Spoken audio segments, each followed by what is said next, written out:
Buenas tardes, soy Juan Camilo Hernández y hoy les vengo a hablar sobre la detención preventiva. Vamos a responder algunas preguntas frecuentes que surgen de este tema, como por ejemplo, ¿qué es? Es una medida de aseguramiento privativa de la libertad que consiste en la detención de un procesado que no ha sido condenado pero que recae en ciertas causales. Además, resulta una de las características principales del sistema acusatorio colombiano, que es la afirmación del principio de libertad y la privación como su excepción. El principio rector es el de la afirmación de la libertad, que supone que el juez debe partir del derecho a la libertad de la persona y su restricción solamente es admisible si se acreditan los fines constitucionales que permiten la detención preventiva de la persona. A ver, ¿cuáles son los tipos de medidas de aseguramiento? De las cuales están las privativas y las restrictivas. Dentro de las privativas de la libertad, pues está la detención preventiva, las cuales siempre aplica la detención preventiva intramural.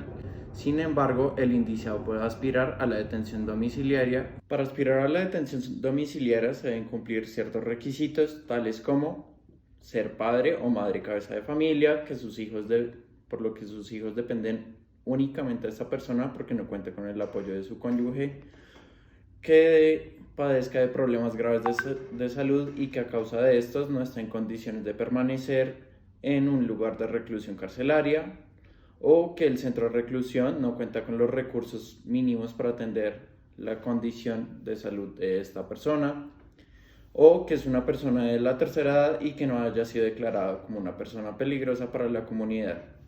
Dentro de las medidas de aseguramiento restrictivas tenemos la vigilancia electrónica, la vigilancia a cargo de persona o institución, presentaciones periódicas, la observancia de una buena conducta, prohibición de salidas del país, prohibición de concurrencia a determinados lugares, caución real o dineraria, prohibición de salir del lugar de habitación entre 6 p.m. a 6 a.m. Ahora bien, cabe resaltar que dentro de las medidas de aseguramiento privativas de la libertad, bien sean de carácter intramural o domiciliario o con las medidas de aseguramiento restrictivas, estas se encargan de poner unos límites a la libertad de las personas que son producto de un proceso penal que se está llevando a cabo en su contra y que la Fiscalía solicitó dicha medida y que el juez, por la carga probatoria y o las evidencias físicas presentadas, decidió conceder dicha medida. También es importante diferenciar los tipos de medidas de aseguramiento, por lo que, si bien es cierto que existen dos tipos de medidas de aseguramiento que resultan privativas de la libertad, estas se diferencian en cuanto a la detención preventiva intramural. El indiciado debe permanecer en un centro de reclusión, una cárcel. En el caso de la detención preventiva domiciliaria, el indiciado debe permanecer en su lugar de residencia o en un lugar determinado por la autoridad judicial. Asimismo, cabe aclarar que la detención preventiva domiciliaria no aplica para todos los casos, como anteriormente fueron mencionados las personas que tendrían derecho a esta excepción.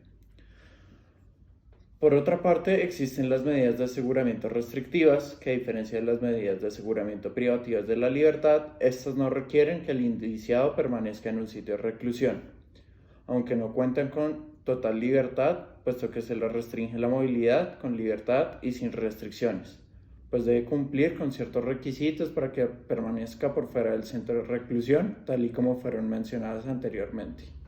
Otra institución parecida es la pena privativa de la libertad, pero se diferencia en tanto que en una el procesado ya ha sido condenado y se ha emitido sentencia en su contra. Es de tener en cuenta que la detención preventiva no se reputa como pena. Sin embargo, en caso de condena, el tiempo cumplido bajo tal circunstancia se computará como parte cumplida de la pena. ¿Cómo está regulado en el Código de Procedimiento Penal la detención preventiva? Está regulado en el título cuarto, régimen de la libertad y su restricción, por el capítulo tercero, empezando en el artículo 306 y terminando en el 320. En este capítulo no solo se regula la detención preventiva, sino también otros tipos de medidas de aseguramiento. Por ejemplo, en el artículo 313 se determina la procedencia de la detención preventiva, una vez cumplidos los requisitos mencionados en el artículo 308, entre los cuales se destacan que la medida se muestre necesaria para evitar que el imputado obstruya el debido ejercicio de la justicia, que el imputado constituya un peligro para la seguridad de la sociedad o de la víctima y que resulte probable que el imputado no comparecerá al proceso o no cumplirá con la sentencia. También es importante decir quién ordena la detención preventiva. La Fiscalía es la encargada de solicitar dicha detención preventiva contando con las pruebas necesarias y suficientes. El juez de control de garantías es aquel que otorga la medida de aseguramiento respectiva. La Fiscalía, en conjunto con la Policía Judicial, son las entidades encargadas de llevar a cabo la detención preventiva del indiciado. También es importante saber cuál es el término de la detención preventiva. Por regla general, se dice que se puede aplicar máximo por el término de 1 año. Sin embargo, hay reglas excepcionales donde se podrá aplicar la detención preventiva por un término superior a 1 año. Por ejemplo, por 3 años, cuando está la justicia especializada, es decir, cuando se debe aplicar la detención preventiva cuando hay 3 o más acusados en el proceso. Para los delitos de corrupción, para los delitos sexuales y para los grupos de delincuencia organizada. También se puede optar por un término de detención preventiva por el término de 4 años para los grupos ilegales armados organizados. La detención preventiva es prorrogable por una sola vez, en la cual se debe argumentar ante el juez de control de garantías que las razones por las cuales se solicitó la detención preventiva inicialmente se mantienen. Ahora bien, cabe mencionar que en el caso de la detención preventiva por el término de 3 o 4 años, solo es prorrogable por 1 año más. Es importante tener en cuenta que en caso de que se cumpla el término y no se solicite la respectiva prórroga de la detención preventiva, se puede aducir a una causal de libertad del procesado. Ahora bien, cabe analizar cuáles son las causas para aplicar la medida preventiva. En primera instancia está el peligro de obstrucción a la justicia por parte del indiciado. Segunda medida, pues que el indiciado sea un peligro para la comunidad, que se puede ser evaluada de 2 formas: objetiva, que es un peligro para la comunidad como tal, y subjetiva, que es un peligro para la víctima. La posibilidad de continuidad de la actividad delictiva. Un indicio es si está en una banda o si es reincidente por delitos. El número y la naturaleza del delito vuelve a pasar lo primero y no es un criterio de justo si está gozando de un mecanismo sustituto a la pena privativa, es decir, si está en el domicilio y comete un delito. La existencia de condenas vigentes por delito doloso o preterintencional. Si se ha utilizado armas blancas o de fuego cuando se trata de un abuso sexual en menor de 14 años, o la pertenencia a delincuencia organizada, es decir, a grupos armados, o algún motivo que permita inferir que atentará contra la víctima o sus familiares. En tercera medida está el peligro de fuga o el riesgo de no comparecencia ante la justicia, en la cual hay una derivación de los elementos probatorios que nos indica que la persona no va a comparecer o piensa huir. Los criterios para determinar esa causa, para determinar la detención preventiva, podrían ser la falta de arraigo, es decir, goza de un ambiente en varios aspectos, es decir, el familiar, social o económico, que asegura que hay un vínculo con la comunidad o que en caso de irse tendría consecuencias para su vida. Segundo, pues la gravedad del daño causado o la actitud que se asume frente a este, el comportamiento del imputado dentro del proceso o en otro anterior, es decir, que se ha fugado anteriormente durante un proceso penal. Por otra parte, y finalizando, hay aspectos constitucionales relevantes para analizar la detención preventiva, dentro de los cuales existe el principio de la afirmación de libertad que se regula en el artículo 2 y 295 del Código de Procedimiento Penal, en el cual se afirma que toda persona tiene derecho a que se respete su libertad, nadie podrá ser molestado en su persona ni privado de su libertad, sino en virtud de mandamiento escrito de autoridad judicial competente, emitido con las formalidades legales y por motivos previamente definidos en la ley.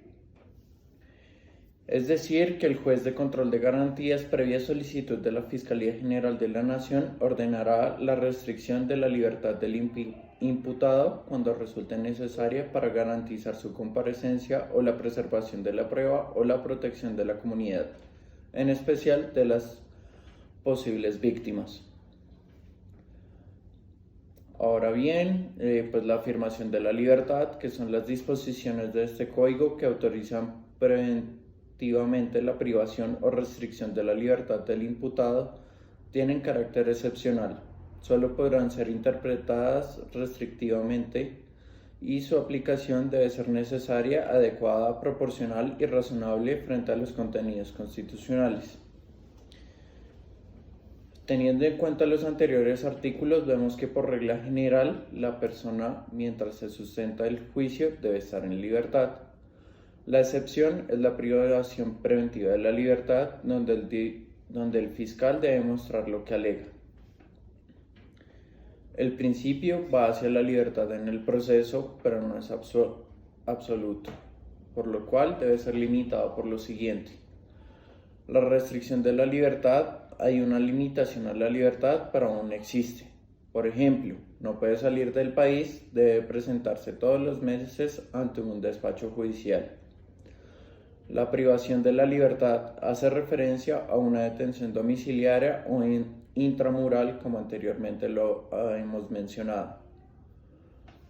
Dentro de los aspectos constitucionales relevantes a estudiar está la dignidad de la persona. Artículo 1. Dignidad humana. Los intervinientes en el proceso penal serán tratados con el respeto debido a la dignidad humana, por lo que cabe analizar la teoría de los círculos concéntricos. El ser humano se encuentra en el centro de los círculos, ya que el ser humano es el principio y el fin de las garantías establecidas para proteger la dignidad humana frente al arbitrio estatal en la ejecución de sus poderes y protegerlo del castigo penal. Es decir, cada círculo es una garantía, de tal manera que cuanto más se acerque el poder del Estado y la coerción penal hacia la persona, más importante se vuelve cada garantía. Los círculos más cercanos a la persona son la libertad y la intimidad, que son las garantías más robustas en su protección, lo que repercute en el carácter excepcional de la detención preventiva. Concluyendo nuestra intervención, cabe analizar los conflictos, las tensiones o dificultades en el funcionamiento de la detención preventiva, por lo que cabe analizar que el principio de presunción de inocencia.